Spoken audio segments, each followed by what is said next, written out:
Fighters, if you don't know what it costs you to land a client, you're not running a business, you're basically playing a guessing game, and you're spending way more money than you need to. Now, today on Contractor Fight TV, I want to talk about CAC, cost to acquire a customer, or customer acquisition cost, however you want to word it.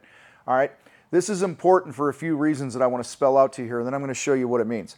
All right, number one, you're going to know if your marketing is actually making you any money, okay? You can sell $1 million in services, but if it costs you $950,000 to get that work, that's a problem, okay? This will also, knowing this will help you stop spending money on marketing that is not effective. Now, I also want to push aside here, I believe the best lead source on the planet is our influencer marketing. I've done content on that before, where they're basically free leads, but I'm talking for those of us that are spending money on ads and paid things and billboards and whatever it might be. So let's push aside the referrals, because we all love those. But if you really want to scale your business a little more, you're going to have to do a little ad spend and put some money into building your brand and stuff. So this, knowing your customer acquisition cost, is going to help you eliminate the dead marketing, those things that don't work for you. Another reason that understanding your CAC, a benefit of understanding your CAC, is you can scale with confidence. Let's say that it takes you $400 to land a $6,000 project at a 50% gross profit. So you take 50% of $6,000, okay, that's $3,000. Well, 400 bucks comes off the cost to acquire the customer. Guys, that's a formula that'll work. Pour more gas into that lead source. Okay? So you'll be able to scale with confidence, knowing that for every dollar I put into this one lead source, I get this back. So it's a beautiful thing to do. You'll also be able to optimize your sales process. So a lot of times, and I'm going to show you some math here in a minute, so bear with me. I know it's sexy math class for you guys. Your CAC is not always a marketing problem. What I mean by that is if you have a really high CAC, it might not be that the lead source is bad. It might be that your sales process is broken. Okay, so by tracking this and by source and by salesperson and all those different things to help give you the data, you'll be able to identify where you need to optimize and adjust your sales process to lower the CAC. Okay, so let me go break down the math here for you real quick. Okay, if I spend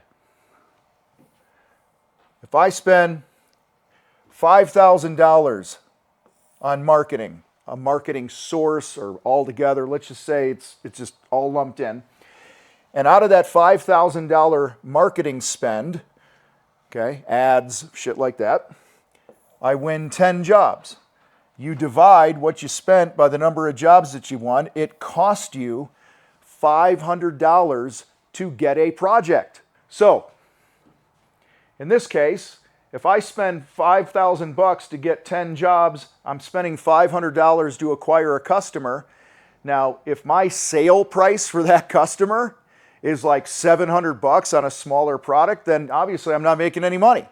Okay, but if it's costing me $500 to get a $15,000 customer, I will do that all day. In fact, one of my companies, the first quarter of 2025, our CAC for our Facebook ads was about 120 bucks.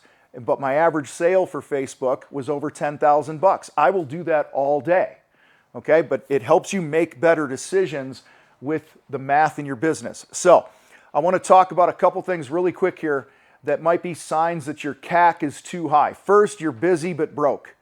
Because and I've been here, guys, before, where I've been so busy because we have so much work coming in, and the marketing was quote unquote working and generating sales, but because the CAC was so high, okay, this is subjective, right? High or not, depending on the job size. But in our case, we were spending like an ungodly amount of money to acquire customers. Even though we were busy, it was burning through our cash because we kept spending money on marketing. And then we started tracking our CAC of what it cost to acquire by different lead sources, and that helped us eliminate the crappy lead sources. We got better at our sales process, and then our CAC went down, okay? So if you're busy but broke, it might be a sign that your cost to acquire a customer is too high. If you're discounting to close jobs, that's going to drive your CAC up. So you don't want to discount, okay? Only renegotiate scope or timing.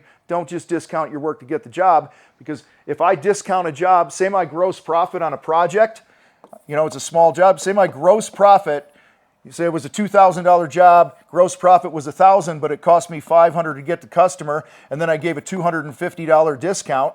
What's that? $750? So it's $250 I end up making on that thing because I had a high CAC and I offered a fucking discount. So don't do that. All right, another sign that your cost to acquire a customer might be too high is you're spending thousands and thousands and thousands of dollars and you're not tracking the ROI. That's just stupid. Don't keep spending money if you're not tracking the ROI.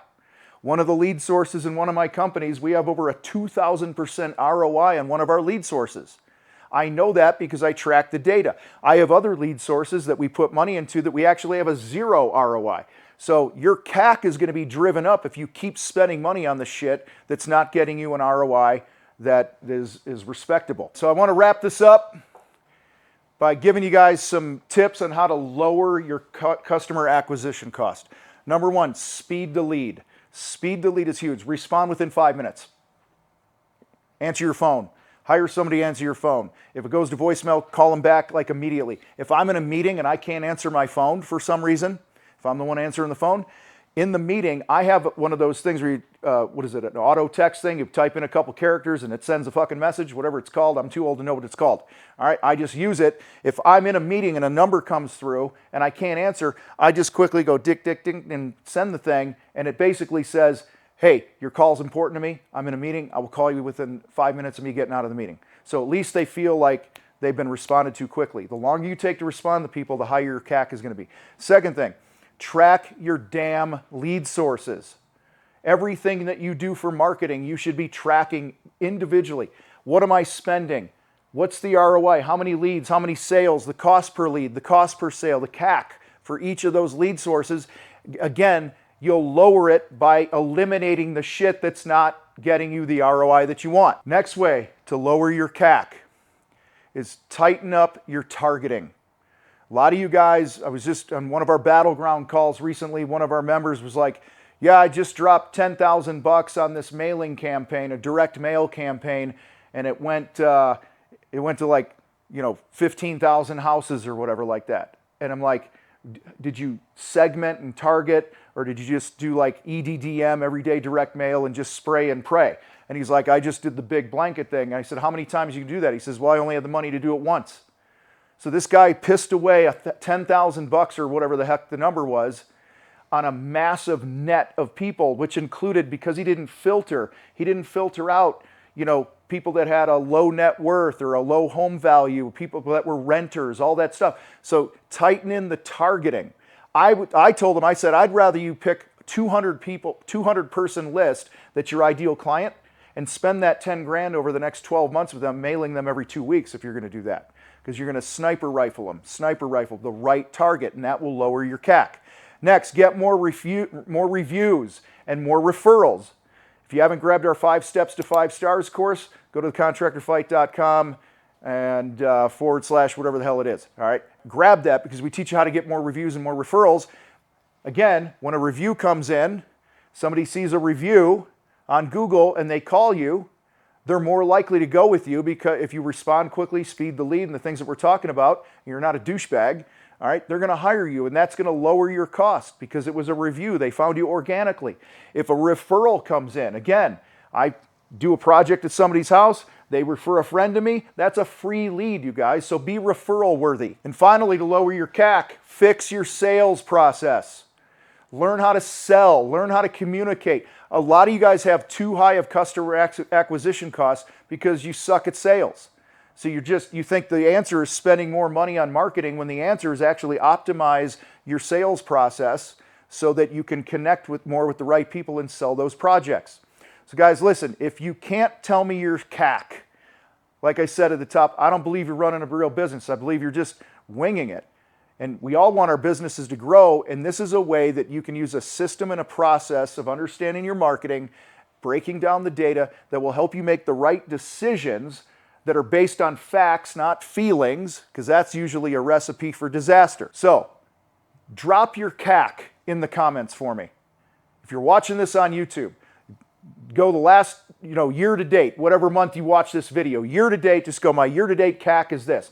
Marketing spend divided by number of jobs won. That's what it costs you to acquire a customer. Guys, if you want help pouring gas on your marketing and dialing this in with a strategy and a system and a process and the accountability that it takes, then check us out at thecontractorfight.com/battleground, and let's have a conversation about helping you turn your marketing around and make you some serious bank. You guys rock. I got to roll. I'm out.